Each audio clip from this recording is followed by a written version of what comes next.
All right, let's talk about what's probably the biggest purchase you'll ever make: real estate. We're going to build a solid foundation of knowledge right here, right now. So let's jump in. Getting the keys to a new place, it's so much more than just signing a bunch of papers. You're actually stepping into this whole other world, a system of finance and regulations that most people never even see.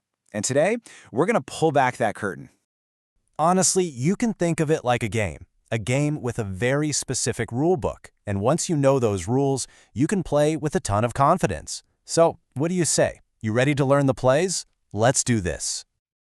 Okay, first things first, the money. Because, before you can even think about what color to paint the living room, you gotta get through the financing maze. This is the part that usually intimidates people the most. But don't worry, we're gonna break it down and make it simple. So where does this mountain of cash for a mortgage actually come from? Well, it's a two-part system. You live in what's called the primary market. That's you walking into a bank or a credit union. But here's the secret sauce. Your bank then often turns around and sells your loan on the secondary market to huge investors like Fannie Mae. Now, why should you care? Because when they sell your loan, it puts fresh cash back into their hands so they can give a loan to the next person in line. It's this giant invisible cycle that keeps money flowing and interest rates competitive for all of us. So, the loan itself goes on a little journey, and it has 4 key stages. First is origination. That's you filling out the application. Then comes processing, where a team basically collects every piece of paper about your financial life. Pay stubs, tax returns, you name it. After that comes the most important step, underwriting. The underwriter is like a financial detective who scrutinizes everything to give the final thumbs up or thumbs down. And if you get that green light, you're on to closing. You'll sign a stack of documents, and then the deal is done. Now, what kind of loan are you going to get? Well, the two big ones are fixed rate and adjustable rate. A fixed rate is all about stability. Your payment is locked in for, say, 30 years. It's predictable. Perfect if you plan on staying put for a while. An adjustable rate mortgage, or ARM, on the other hand, is a bit of a trade-off. You get a lower rate at the beginning, which is tempting. But after a few years, that rate can change, which means your payment could go up or down. You're trading long-term certainty for a better deal up front.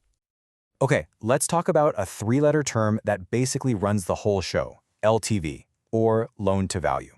It's just the loan amount divided by the property's value. Simple enough, right? But here's the kicker. The bank uses the lesser of the sales price or the appraised value. So, let's say you agree to pay $300,000 for a house, but the appraiser comes back and says it's only worth $290,000. Well, the bank is only going to base their loan on that lower number.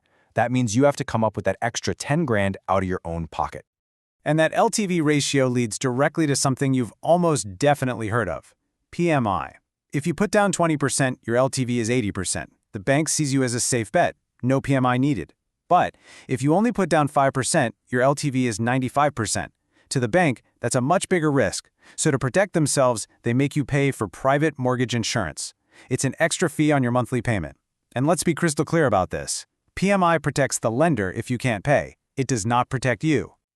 Okay, so you did it. You got the loan, the keys are in your hand. Congratulations. You're the king of your castle, right? Well, not so fast.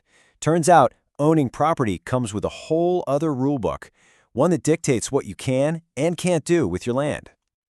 Believe it or not, even when you own the land, the government always holds a few cards.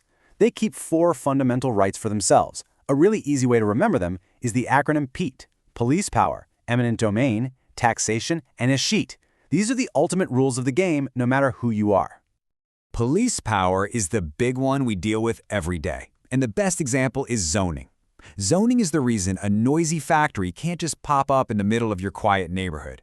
It's the government's way of keeping things orderly and making sure land is used in a way that hopefully benefits the whole community. Next up is eminent domain. This one sounds a little intense, and, well, it is. This is the government's right to actually take your private property if they need it for public use, like a new highway or a park. The process is called condemnation, and while they do have to pay you fair market value, it's a huge reminder that the public's need can sometimes outweigh your rights as an owner. Then we have taxation, the one we all know and, well, the one we all know.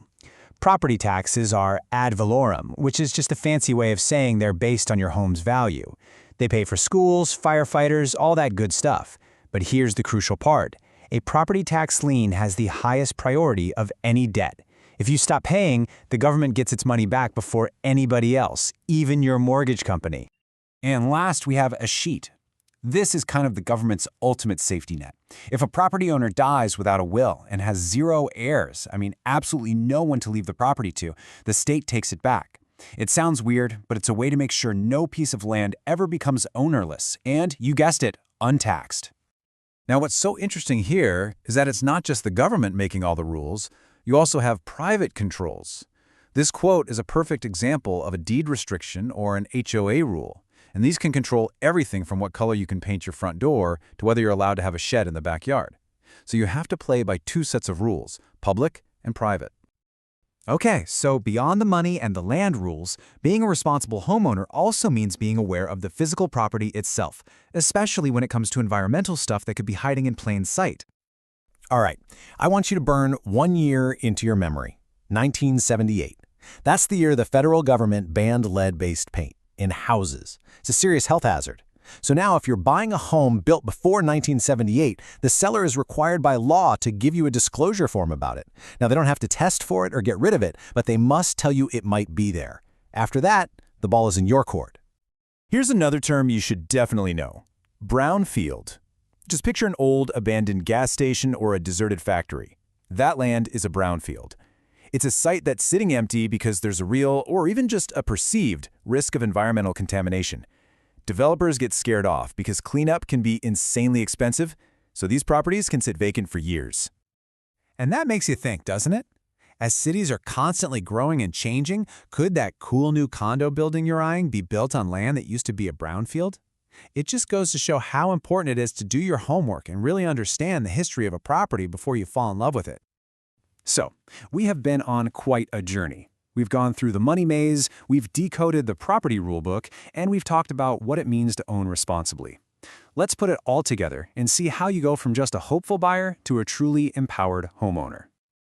So what are the big takeaways? First, financing isn't just you and a bank. It's a huge system that connects Wall Street to your street. Second, ownership is never absolute. Your rights are always balanced against government powers and private rules. And finally, knowledge is everything. Understanding the process, the disclosures, and the potential risks is what makes you a smart, confident homeowner. So there you have it. You've just learned the key pages from the hidden rulebook of real estate. You get how the money flows, you get the limits on ownership, and you get how important it is to do your homework. So really, the only question left is, are you ready to play the game?